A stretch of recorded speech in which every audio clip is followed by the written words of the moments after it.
En un mundo lleno de ruido, polémicas y rapidez, la voz del Papa Francisco ha sido, durante años, un susurro firme que muchos corazones han aprendido a escuchar. No siempre fue cómodo, a veces desafiante, otras veces profundamente humano, pero siempre real. Hoy quiero compartir contigo 10 frases que marcaron su pontificado, que cambiaron la forma en que millones miramos la fe, la Iglesia y al prójimo. Frases que no solo se dijeron desde el Vaticano, sino que se clavaron en el alma de muchos. Y quédate hasta el final porque la número 8 es quizás la más poderosa de todas, humilde, directa y dicha con una verdad tan simple que no podrás olvidarla. Sobre el papel de la Iglesia y los cristianos. ¿Cómo me gustaría una Iglesia pobre para los pobres? El verdadero poder es el servicio. La Iglesia no crece por proselitismo, sino por atracción.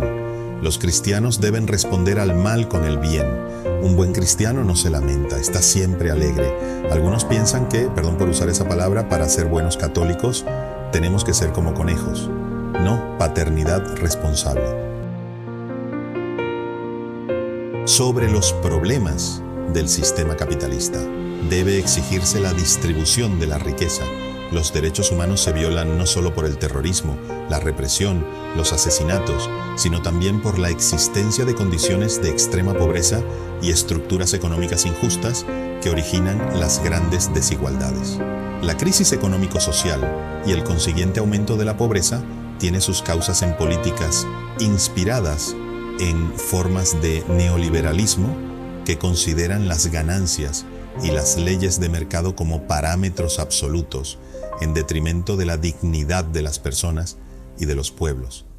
La esclavitud no está abolida. En esta ciudad, Buenos Aires, está la orden del día. En esta ciudad se explota a trabajadores en talleres clandestinos y si son emigrantes, se les priva de la posibilidad de salir de ahí. Sobre la homosexualidad. Si una persona es gay y busca al Señor y tiene buena voluntad, ¿quién soy yo para juzgarlo? El Catecismo de la Iglesia Católica lo explica de forma muy bella. Dice que no se debe marginar a estas personas por eso. Hay que integrarlas en la sociedad. Las personas homosexuales tienen derecho a estar en la familia. Son hijos de Dios, tienen derecho a tener una familia.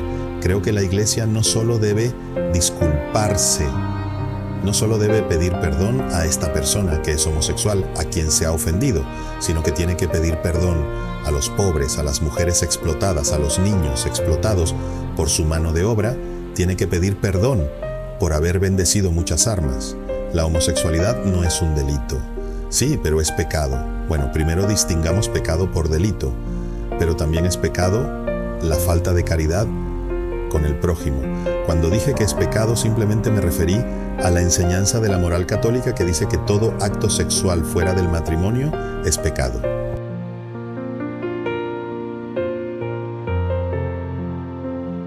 Sobre el aborto.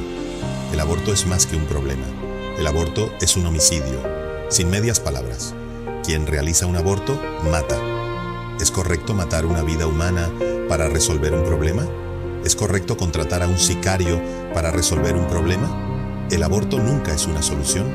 Debemos escuchar, acompañar y comprender desde nuestro lugar a fin de salvar las dos vidas, respetar al ser humano más pequeño e indefenso, adoptar medidas que pueden preservar su vida, permitir su nacimiento y luego ser creativos en la búsqueda de caminos que lo lleven a su pleno desarrollo.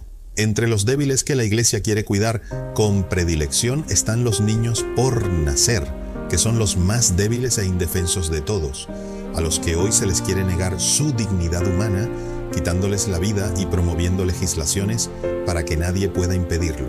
No es progresista pretender resolver los problemas eliminando una vida humana, pero también es verdad que hemos hecho poco para acompañar adecuadamente a las mujeres que se encuentran en situaciones muy duras, donde el aborto se les presenta como una rápida solución a sus profundas angustias, particularmente cuando la vida que crece en ellas ha surgido como producto de una violación o en un contexto de extrema pobreza. Sobre el papel de la mujer en la Iglesia. Todavía es necesario ampliar los espacios para una presencia femenina más incisiva en la Iglesia. El sacerdocio, reservado a los varones como signo de Cristo esposo, que se entrega en la Eucaristía, es una cuestión que no se pone en discusión, pero en la Iglesia las funciones no dan lugar a la superioridad, y una mujer, María, es más importante que los obispos. Sobre los casos de abusos en la Iglesia, pedir perdón es necesario, pero no basta.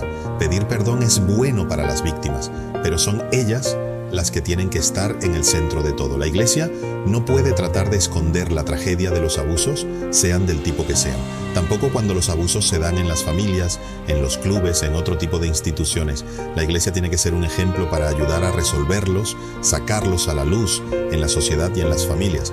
Es la Iglesia la que tiene que ofrecer espacios seguros para escuchar a las víctimas, acompañarlas psicológicamente y protegerlas. Me comprometo a la celosa vigilancia de la Iglesia para proteger a los menores y prometo que todos los responsables rendirán cuentas. Para aquellos que fueron abusados por un miembro del clero, lamento profundamente las veces en que ustedes o sus familias denunciaron abusos pero no fueron escuchados o creídos. Sepan que el Santo Padre les escucha y les cree. Sobre el cambio climático. El cambio climático es un problema global con graves dimensiones ambientales, sociales, económicas, distributivas y políticas, y plantea uno de los principales desafíos actuales para la humanidad. La humanidad está llamada a tomar conciencia de la necesidad de realizar cambios de estilos de vida, de producción y de consumo, para combatir este calentamiento o al menos las causas humanas que lo producen o acentúan. Cuidar el mundo que nos rodea y contiene es cuidarnos a nosotros mismos, pero necesitamos constituirnos en una comunidad que habita una casa común.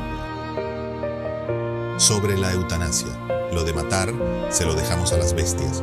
Los médicos tienen la vocación de proporcionar cuidados y alivio, ya que no siempre pueden curar, pero no podemos pedirles que maten a sus pacientes. Sobre la inmigración, hay que decirlo claramente, hay quienes trabajan sistemáticamente y por todos los medios para repeler a los migrantes. Y esto, cuando se hace a conciencia y con responsabilidad, es un grave pecado. Cuánto desprecio se manifiesta a veces hacia los más débiles, los marginados, los migrantes. En este día quisiera que volviéramos a tener esperanza y confianza en los demás, incluso en quienes no nos son cercanos o vienen de tierras lejanas, con costumbres, modos de vida, ideas y hábitos distintos a los nuestros, porque todos somos hijos de Dios. Sobre la guerra en Gaza. Eso también es terrorismo. La guerra que mata a civiles indefensos y desarmados, incluso a voluntarios de Cáritas que distribuyen ayuda humanitaria, que atormenta sin tregua a los civiles, que reduce al hambre a la población, produce el mismo terror insensato. Lo que está ocurriendo en Gaza, que según algunos expertos parecería tener las características de un genocidio, debería ser investigado con atención para determinar si encuadra en la definición técnica que sostienen juristas y organismos internacionales. Pido que se silencien las armas de inmediato y tener el coraje de retomar el diálogo para que todos los rehenes sean liberados y se alcance un alto el fuego definitivo. En la franja, la situación humanitaria vuelve a ser muy grave y requiere el compromiso urgente de las partes beligerantes y de la comunidad internacional. Diversas reflexiones sobre la sociedad. El que levanta un muro termina prisionero del muro que levantó. El gran riesgo del mundo actual, con su múltiple y abrumadora oferta de consumo, es una tristeza individualista que brota del corazón cómodo y avaro, de la búsqueda enfermiza de placeres superficiales, de la conciencia aislada. Internet puede ofrecer mayores posibilidades de encuentro y de solidaridad entre todos, y esto es algo bueno. Es un don de Dios.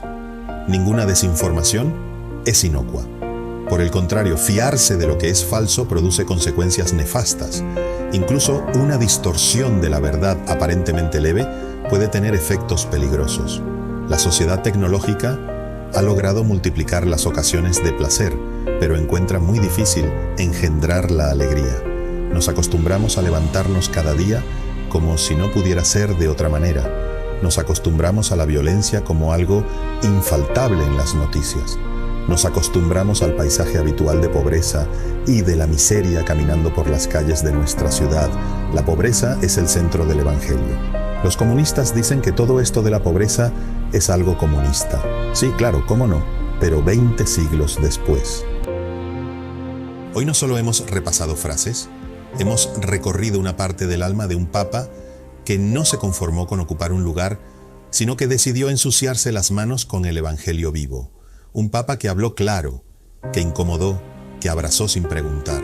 Un pastor que no tuvo miedo de oler a oveja y que con su voz nos recordó que la fe no se guarda, se comparte, se sirve y se vive. Y ahora, antes de cerrar, quiero invitarte a que hacer esta oración conmigo. Señor, gracias por el Papa Francisco. Gracias por su palabra, su entrega y su fe. Sostén su vida con tu ternura. Guarda su corazón en tu paz y permite que su legado siga dando fruto en cada uno de nosotros. Que su ejemplo no se quede en frases, sino en acciones, y que su voz siga resonando en los corazones que buscan amor y verdad. Amén.